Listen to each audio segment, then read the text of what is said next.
ഇന്ന് ഞാനൊരു ഈസി ബ്രേക്ക്ഫാസ്റ്റാണ് ഉണ്ടാക്കുന്നത്. വളരെ എളുപ്പത്തിൽ നമുക്ക് ഉണ്ടാക്കിയെടുക്കാൻ പറ്റുന്ന ഓട്ടടയാണ് ഉണ്ടാക്കുന്നത്. അപ്പം അതിനായിട്ട് തലേ ദിവസം തന്നെ പച്ചരി നന്നായി കഴുകിയതിന് ശേഷം കുതിർത്ത് വെച്ചിട്ടുണ്ടായിരുന്നു.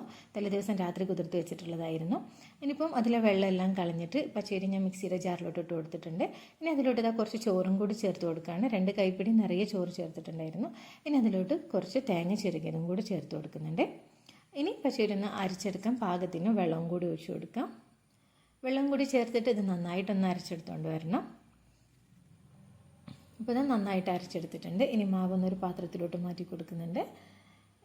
ഇനി ഈ മിക്സിയുടെ ജാറിൽ തന്നെ കുറച്ച് വെള്ളം കൂടി ഒഴിച്ചിട്ട് പാത്രം ഒന്ന് ചുവറ്റിട്ട് കുറച്ച് വെള്ളം കൂടി ഒഴിച്ച് കൊടുക്കുന്നുണ്ട്. ഇനി ആവശ്യത്തിന് ഉപ്പും കൂടി ചേർത്ത് നന്നായിട്ടൊന്ന് മിക്സ് ചെയ്തെടുക്കണം.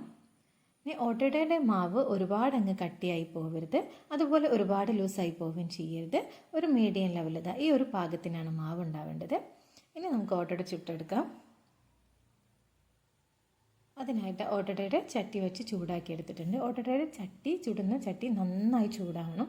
നന്നായി ചൂടായതിനു ശേഷം മാത്രമേ മാവ് ഒഴിച്ച് കൊടുക്കാൻ പറ്റുള്ളൂ, അല്ലെങ്കിൽ ഓട്ടട നന്നായി കിട്ടില്ല. അപ്പോൾ ചട്ടി നന്നായി ചൂടായി ഞാൻ മാവ് ഒഴിച്ച് കൊടുത്തിട്ടുണ്ട്. ഇനി ഇതുപോലെ നന്നായിട്ട് ബബിൾ വന്നതിന് ശേഷം മാത്രമേ നമ്മളിത് അടച്ചു വെക്കാൻ പറ്റുള്ളൂ കേട്ടോ.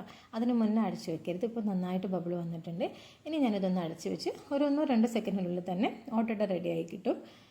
ഇനിതാ ഓട്ടട ഒന്ന് ഞാൻ മാറ്റിയെടുക്കട്ടെ. ചട്ടിയിൽ നിന്നൊന്ന് മാറ്റി കൊടുക്കുന്നുണ്ട്.